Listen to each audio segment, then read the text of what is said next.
Assalamualaikum warahmatullahi wabarakatuh. Waalaikumsalam warahmatullahi. Teman-teman semua, kembali lagi di acara Oase Ramadan Masjid Agung Al-Azhar. Saya Alfian Mardika, hari ini sangat spesial bersama guru kita, Ustadz Fahmi Salim.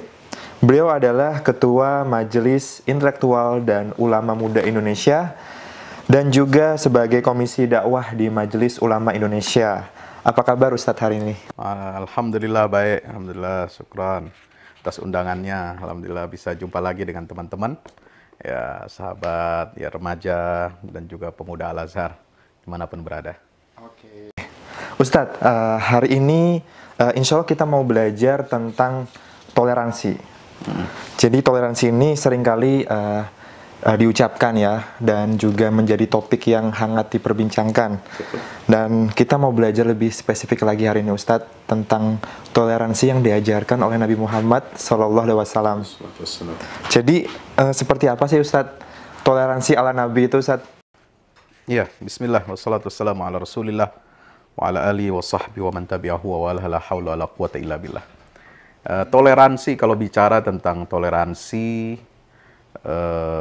arti toleransi itu sendiri adalah bersikap ya kita ini toleran terhadap orang lain, terutama penganut agama lain, keyakinan lain, atau juga yang berlainan budaya, kultur, kemudian dalam banyak hal ya kita harus toleran.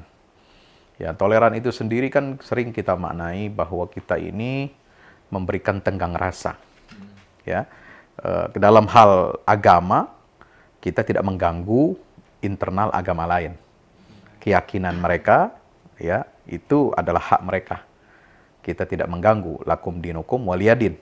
Ya, bagimu agamamu, bagiku agamaku. Dalam mempraktekkan agama juga, ya, Islam mengajarkan kita ini untuk tenggang rasa. Ya, tidak mengganggu mereka punya ritual ibadah keagamaan. Tidak mengganggu mereka punya hari raya, mereka merayakan, ya artinya di situ kita tenggang rasa, ya mempersilahkan, membiarkan dan memberikan rasa damai dan ketentraman, ya tidak ada yang merasa terganggu. Nah, jadi ini akhlak seorang Muslim itu adalah diantaranya adalah toleran kepada agama lain. Ya, karena contoh Rasulullah SAW sangat jelas. Ya, Nabi SAW itu kurang toleran bagaimana? Ya, beliau dicaci maki, beliau ditindas, beliau katakanlah dipersekusi ya di Mekah tanpa beliau balas dengan caci makian yang serupa. Dan Nabi tidak pernah mengajarkan kita untuk mengganggu ibadah umat agama lain. Ya, bahkan ada ayat Al-Quran mengatakan wala tasubbul ladzina yad'una min dunillah fayasubbullaha adwan bighairi ilm. Jangan kamu mencela orang-orang yang menyembah selain Allah. Ya, sebab nanti kalau kita cela mereka, mereka akan berbalik mencela Allah Subhanahu wa taala. Ya. Baik mencela orangnya maupun mencela sesembahannya. Nah, lalu bagaimana kalau kita ingin menjelaskan tentang tauhid? Ya. Penjelasan kita tentang tauhid kepada internal umat Islam maupun kepada pihak luar Islam, kita jelaskan apa itu tauhid, apa itu keesaan Allah. Ya, tanpa harus kita menyinggung tentang kebatilan akidah mereka itu. Nah, jadi saya kira ini toleransi yang diajarkan Rasulullah SAW. Dan di Madinah Nabi menghadapi masyarakat yang multikultur, juga multi agama, ya ada agama Yahudi, ada agama Nasrani, ya dan tentu saja Muslim. Multikultur, ya ada suku Aus, ada Khazraj, ada Bani Quraisyah, ada Bani Qainuqa, ada Bani Nadir dari kalangan Yahudi, ada suku-suku yang beragama Kristen di Jazirah Arabia. Jadi ketika Nabi hijrah ke Madinah itu Rasulullah membuat perjanjian yang disebut dengan Mitsaqul Madinah. Perjanjian Madinah, dan itu dihormati. Tapi kemudian 5 tahun berselang, nampaknya kaum Yahudi ini tidak senang. Ya. Mereka merasa kedudukan mereka itu di Madinah itu pertama terancam secara ekonomi, karena ternyata orang Islam lebih ulet, lebih giat bekerjanya, kemudian mereka lebih solid, ya, mereka persatuan dan kesatuannya juga lebih kokoh, sehingga Yahudi ini merasa terancam. Ya, kemudian Allah memberikan arahan kepada Nabi SAW untuk tidak mengikuti lagi tradisi Yahudi. Arah kiblat dipindahkan dari Baitul Maqdis, dari Bethlehem ke Masjidil Haram. Nah, itu salah satu contoh. Kemudian puasa Asyura tidak lagi diwajibkan. Nah, kan ketika Nabi awal hijrah itu kan puasa Asyura itu wajib. Lalu Allah ganti oleh nasakh pada tahun kedua hijrah, ya, bulan Sya'ban itu turun ayat yang mewajibkan kita berpuasa Ramadan. Tanggal 2 Sya'ban. Jadi artinya apa? Toleran itu ada, tetapi kita tidak perlu mengikuti tradisi agama mereka. Gitu. Oke, baik. Wah, insightful sekali ya. Ini sebenarnya juga punya pengalaman pribadi saya, Ustadz. Waktu di luar negeri itu, kita nggak cuma bergaul dengan, ya ini ya, kalau di Indonesia kan mayoritas agama Islam, terus ada 6 agama yang diakui oleh negara kita. Tapi kalau di luar negeri itu, macam-macam tuh agamanya, Ustadz. Ada Sikh, saya juga bertemu orang-orang. Mungkin lebih banyak yang tidak beragama. Iya, lebih banyak juga, Ustadz. Ateis juga ada. Saya tahu, Ustadz, bersama ateis. Nah, bagaimana Ustadz sebagai Muslim ya, tetap open-minded dan juga bagaimana cara menyikapinya di tengah-tengah multikultural tadi? Ya, menjadi Muslim di masyarakat yang multikultur, multi agama, itu tantangan. Tetapi sebenarnya bukan sesuatu yang baru. Karena umat Islam ini terbiasa dengan kebinekaan, keanekaragaman. Dalam Al-Quran dikatakan, wa fi ikhtilafi alsinatikum wa alwanikum. Ya, inna fi dzalika laayat liqaumin yatafakkarun.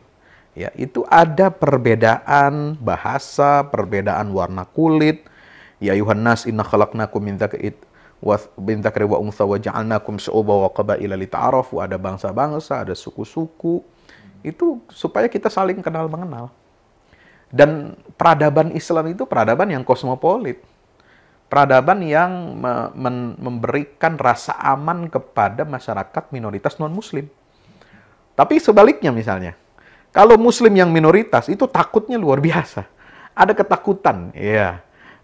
Aturan suatu negara mungkin yang sangat sekularistik, ya, seperti Prancis misalnya, Australia gitu ya, takutnya tidak ada kebebasan menjalankan agama atau syiar-syiar agama.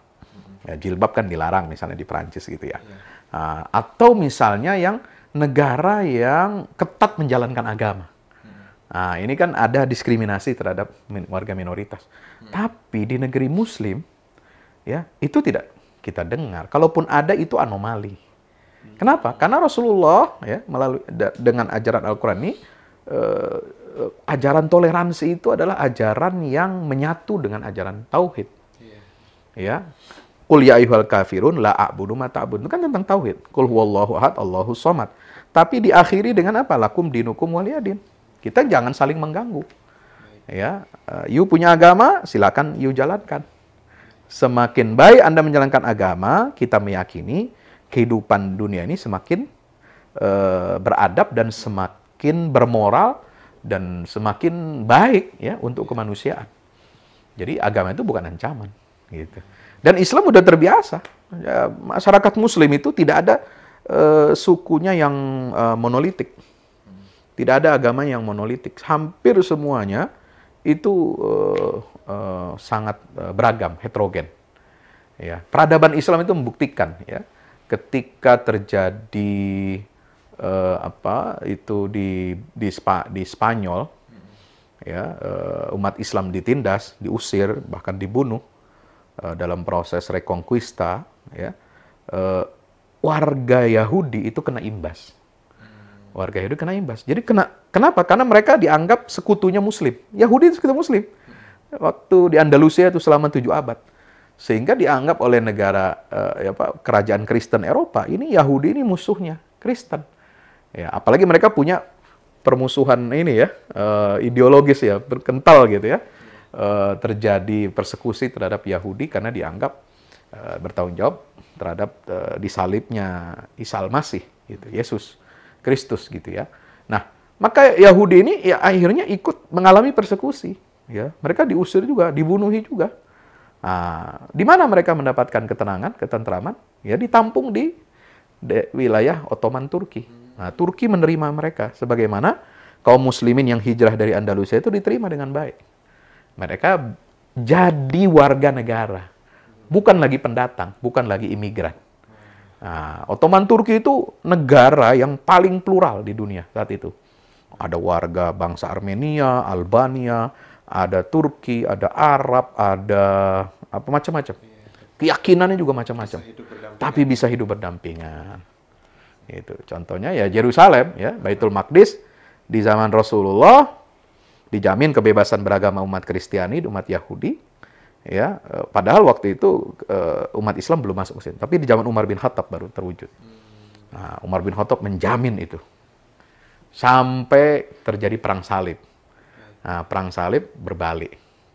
Ya, terjadi diskriminasi terhadap Muslim dan Yahudi. Salahuddin Al-Ayyubi merebut kembali Baitul Maqdis, lalu diciptakan lagi toleransi sampai abad modern. Itulah hebatnya Islam. Luar biasa sejarahnya. Mungkin saya boleh izin Ustadz, mau mengangkat tema agak sensitif, boleh Ustadz ya? Karena ini perlu diangkat ini ke jamaah semuanya. Kan belakangan ini kita melihat realita kejadian teror Ustadz ya, yang berjubah agama gitu. Seperti bom bunuh diri di gereja katedral di Makassar ya Ustadz ya, dan juga percobaan penyerangan di Mabes Polri gitu. Nah, bagaimana tanggapannya Ustadz? Apakah ini udah berjubah agama dan katanya juga berkedok untuk agama gitu Ustadz? Mungkin boleh tanggapannya Ustadz?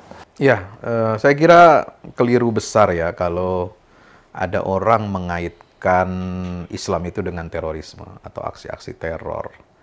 Karena terorisme ini tidak beragama. Ya, terorisme itu tidak punya agama tertentu. Dia ada pada semua agama, bisa dilakukan oleh siapa saja, oleh suku bangsa apa saja, bukan hanya Muslim. Ya, di Selandia Baru 2 tahun lalu itu yang melakukan aksi teror adalah orang Kristen, ya, menembaki jamaah sholat Jumat. Udah kayak main, iya, udah gitu diviralkan di di media sosial, udah kayak ini orang ini punya kelainan jiwa gitu. Tapi dia lakukan dengan sadar dan dia menikmati aksi terorisme itu. Nah, saat itu tentu kita tidak mengatakan bahwa orang Kristen teroris. Kita tidak pernah mengatakan ajaran Kristen mengajarkan terorisme. Nah, itu pula berlaku mestinya ketika ada oknum umat Islam ya yang beragama Islam melakukan hal seperti itu, maka nggak boleh kita mengatakan Islam itu teroris atau seluruh umat Islam itu teroris. Nah, ini kan semacam ada persepsi yang ditanamkan ya bahwa terorisme itu adalah Islam. Ya, Muslim itu adalah teroris. Itu persepsi. Kalau yang melakukan terorisme itu orang Hindu, orang Buddha, orang Katolik, atau Protestan, atau non-Muslim yang lain, itu tidak dianggap terorisme. Tapi kalau Muslim langsung dicap teroris. Nah, ini kan artinya apa? Ini ada ketidakadilan. Ya, pertama, ketidakadilan dalam opini, ya, ketidakadilan juga dalam persoalan dunia ini yang timpang, sehingga memicu, memprovokasi sebagian orang yang pemahaman agamanya ini sangat rendah melakukan aksi-aksi seperti itu. Dan patut disayangkan, ya, sebab ini generasi muda, apalagi baru pengantin baru ya, ya ini kalau dulu mereka ini merekrut calon-calon pengantin katanya, ya buat jadi bomber, sekarang pengantin betulan, ya mungkin pengen nikah 2 kali lagi nanti di surga lagi ya, ya. Ini persepsi yang ingin dibangun dan pihak yang merencanakan ini atau yang berada di balik aksi ini itu sadar betul bahwa ketika aksi ini terjadi, seperti kita melepaskan busur panah, ya, melepaskan panah dari busurnya. Ketika dia sudah keluar, ya, bisa mengenai sasaran target apapun, itu sudah kita tidak bisa lagi mengendalikan, gitu ya. Maka ini patut disayangkan, ya, dan kita tidak terima kalau itu semua dikaitkan dengan ajaran Islam. Karena Islam tidak pengecut seperti itu. Ya, kalau mau jihad betulan, gentle, ya lakukanlah di tempat yang memang di situ ada peperangan, di medan peperangan, ya. Umat Islam ditindas, ya, dibunuhi, lalu kemudian memang para ulama mengatakan jihad itu wajib di situ, ya, secara syar'i gitu ya, bukan di negeri yang damai. Untuk menyerang menyerang wanita, orang tua, anak-anak saja itu dilarang dalam peperangan, apalagi ketika kita damai. Nggak ada angin, nggak ada hujan, nggak ada petir, tiba-tiba nyerang. Nah, itu kan tindakan yang konyol, saya kira, ya, dan itu tidak dibenarkan, gitu. Intinya terorisme ini adalah musuh semua agama, Ustaz, ya. Ya, Yang wajib ya, kita perangi, Ustaz, ya. ya. Dan itu bertentangan dengan ajaran Islam, ya. Islam ketika mensyariatkan jihad itu bukan untuk memerangi umat agama non-Islam. Ya, jadi jangan salah kita menilai jihad itu adalah memerangi umat non-Islam supaya mereka masuk Islam, tidak. Ya, jihad itu di situ disebutkan adalah dalam konteks kita membela diri, mempertahankan diri dan membela kaum yang tertindas. Ya, membebaskan kelompok umat yang tertindas, yang dizalimi. Nah, kalau perlu pakai angkat senjata, ya perlu, itulah jihad. Ya, seperti misalnya dulu umat Islam dizalimi kan, di Mekah, kemudian hijrah ke Madinah, terus dizalimi orang-orang Quraisy, maka Allah izinkan untuk berperang. Udzina lil ladzina yuqataluna bi annahum zulimu wa innallaha ala nasrihim laqadir. Perang kutiba alaikumul qital wa huwa kurhul lakum. Jadi jihad itu tidak identik dengan aksi terorisme. Jihad itu punya nilai yang nggak jauh beda dengan terorisme. Kalau terorisme itu tujuannya untuk menimbulkan kekacauan, ya, menimbulkan permusuhan antar umat, antar bangsa, menciptakan kekacauan. Tapi kalau jihad itu adalah simbol perjuangan yang suci, yang sakral, untuk membela agama, ya, bukan untuk menakut-nakuti orang, bukan untuk menteror orang, bukan untuk merusak fasilitas umum, tapi jihad itu memang ada nilai-nilai yang luar biasa diatur dalam Islam itu. Baik. Tapi alhamdulillah ya Ustaz, ya, di negeri kita ini termasuk negara yang damai, Ustaz, ya, kalau kita lihat perbedaan negara yang mayoritas Muslim di Timur Tengah gitu, Ustaz, ya. Jadi Islam di Indonesia ini menurut Ustaz bagaimana, Ustaz, pandangannya? Ya, keberagamaan Islam di tanah air kita ini saya kira sudah cukup baik, ya. Kita tidak mudah terprovokasi. Kalau umat Islam ini memang suka kekerasan, suka teror, ya, ketika kejadian-kejadian yang merugikan umat Islam itu sudah, ya, bom terjadi di mana-mana. Ya, ini yang lucunya itu siapa ini orang yang kemarin itu menulis surat, ya, masalah menyinggung soal Ahok. Ketika terjadi kasus itu tahun 2016 sampai 2017, nggak ada tuh bom-bom, ya, latar belakangnya dendam kepada Ahok misalnya, ya. Kalau itu, kenapa dia baru sekarang? Terlambat, bos. Ya, kalau ini umat Islam cinta damai, walaupun dia dendamnya, sakit hatinya, ya, agamanya dinistakan, Quran dinistakan, dan itu jelas hasil dari vonis pengadilan itu adalah penistaan agama, ya, dihukum kan, ada hukumannya, inkrah. Tapi nggak ada tuh umat Islam balas dendam. Nanti umat Islam itu cinta damai dan percaya kepada penegakan hukum, law enforcement. Ya, jadi ini yang paling penting. Jadi menjaga kedamaian dan menyelesaikan semua itu secara konstitusional. Ya, jadi nggak ada contohnya umat Islam itu menyelesaikan masalah itu dengan kekerasan di Indonesia. Kalau di Timur Tengah mungkin ya masih ada begitu. Karena tabiatnya keras. Ya barangkali ada pengaruh-pengaruh geografis ya, gurun padang pasir, panas dan sebagainya, dan maunya mau menang sendiri gitu. Kalau kita ini budaya gotong royong, toleran ya. Ada budaya-budaya kearifan lokal yang walaupun kita berbeda agama, ya nggak masalah. Ya, Buya Hamka aja dulu, ya tetangga dengan non-Muslim, ya beliau mengantar suruh istrinya masak untuk mengantarkan makanan buat tetangga yang merayakan Natal. Ya bahkan mempersilahkan kalau ada tamu-tamunya itu yang mau parkir atau duduk-duduk di teras rumah Buya Hamka gitu. Saking tolerannya Buya Hamka. Gitu. Jadi tidak ada kamus kekerasan. Nah, satu lagi Mas kalau ingin saya tambahkan itu sekarang ini ada stigmatisasi terorisme itu identik dengan Wahabi misalnya ya. Ya, ini juga sensitif ya. Sebelum ditanya saya jawab duluan. Boleh Ustaz. Biar kita lebih kaya ilmunya. Jadi, ini kan berkaitan ya, terorisme, lalu kemudian ada yang bilang ini sumbernya Wahabi nih. Lah, kita lihat gennya orang-orang yang diidentikan dengan Wahabi di Indonesia. Ya, katakanlah yang terilhami oleh ajaran Syekh Muhammad bin Abdul Wahab di Indonesia itu seperti Muhammadiyah, Persis dan sebagainya. Ya, mereka ini ikut mendirikan NKRI.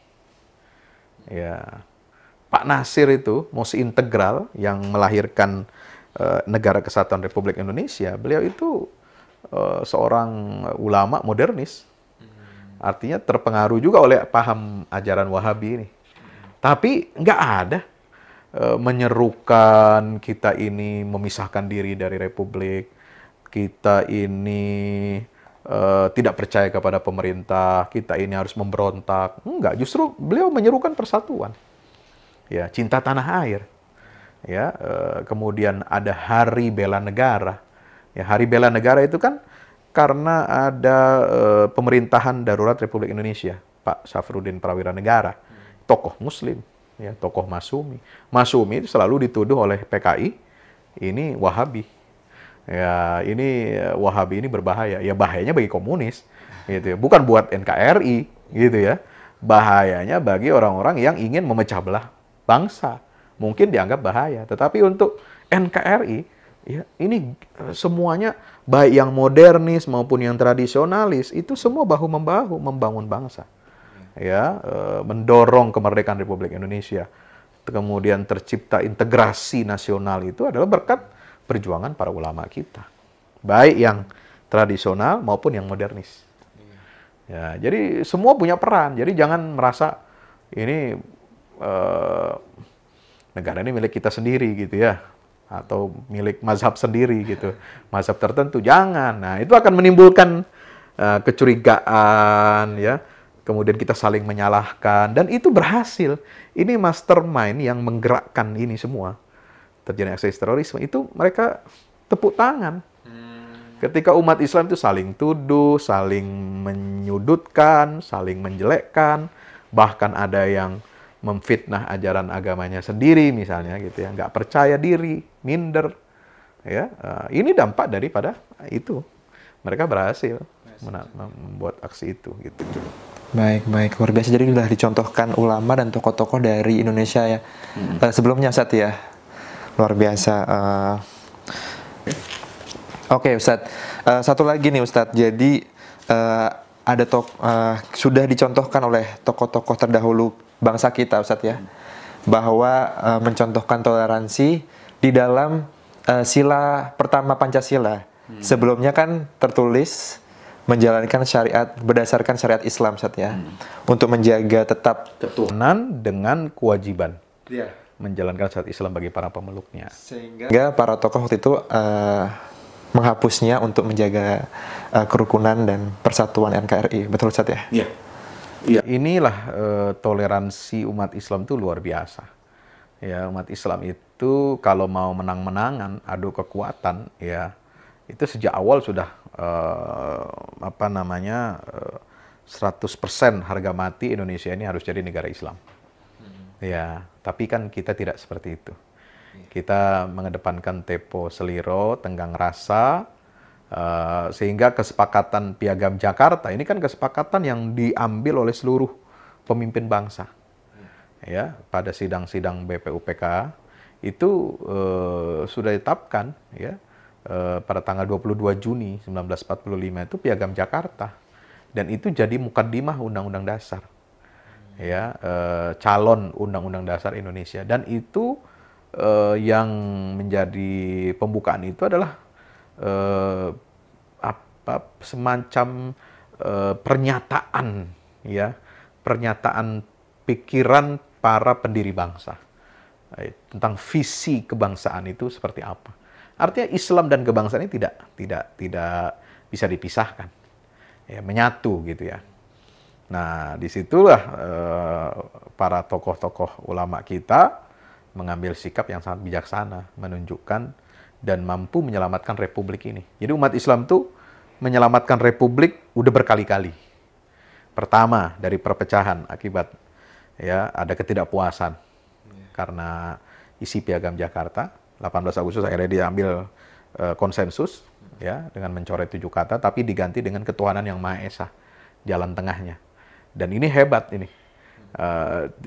Saya mengatakannya itu blessing in disguise. Artinya di balik sesuatu yang tidak nampak tidak baik itu justru ada kebaikan. Ya. Diktum syariat diganti dengan tauhid. Ini kan luar biasa ini. Syariat itu hanya khusus umat Islam, tapi kalau tauhid ini universal. Jadi ini luar biasa. Sehingga di pasal 29 itu mengatakan negara berdasarkan ketuhanan yang Maha Esa. Ya, negara ini bertauhid. Ya, tauhid itu sumber daripada syariat. Lebih tinggi lagi dari syariat. Ya, artinya apa? Di negara ini paham yang anti agama itu sebenarnya nggak boleh. Ya, paham anti Tuhan itu nggak boleh. Atau yang menghina ajaran agama itu harus dihukum. Ya, apapun agamanya. Ya, ini karena ini negara bertuhan, negara berdasarkan ketuhanan yang Maha Esa. Umat Islam menyelamatkan negara lagi pada saat Indonesia ini terpecah belah oleh konsep Belanda, ya, dengan Republik Indonesia Serikat. Ada negara Jawa, negara Sumatera Timur, Sumatera Utara, ya, negara Aceh, negara Kalimantan, Jawa dan sebagainya itu. Lalu kemudian dipersatukan oleh Pak Nasir itu menjadi negara kesatuan Republik Indonesia tanggal 4 April ya. 3 April kalau tidak salah. 3 April 1950. Umat Islam yang menyelamatkan Pancasila ini juga dari penyimpangan Orde Lama karena konsep nasakomnya Bung Karno. Ya. Maka umat Islam ini menyelamatkan Indonesia dari komunisme. Lahirlah TAP MPR tahun 66, ya kan? Artinya pelarangan ajaran komunisme, Leninisme, Marxisme karena tidak cocok di negara yang berketuhanan seperti Indonesia. Indonesia menyelamatkan banyak lah di Republik ini, sehingga peran kontribusi umat Islam ini jangan dianggap sebagai ancaman. Justru dia akan membawa kebaikan bagi Indonesia. Gitu. Dan toleransi itu salah satu ciri khas ajaran Islam yang tidak bisa lepas dari seorang Muslim. Subhanallah, luar biasa sekali. Terima kasih banyak Ustadz atas ilmunya dan nasihatnya yang sangat berharga buat kita semuanya. Tentunya ini kita bisa aplikasikan ke dalam kehidupan kita sehari-hari. Kita tutup dengan doa kafaratul majelis. Subhanakallahumma wa bihamdik asyhadu alla ilaha illa anta astaghfiruka wa atubu ilaik. Wassalamualaikum warahmatullahi wabarakatuh. Waalaikumsalam warahmatullahi wabarakatuh.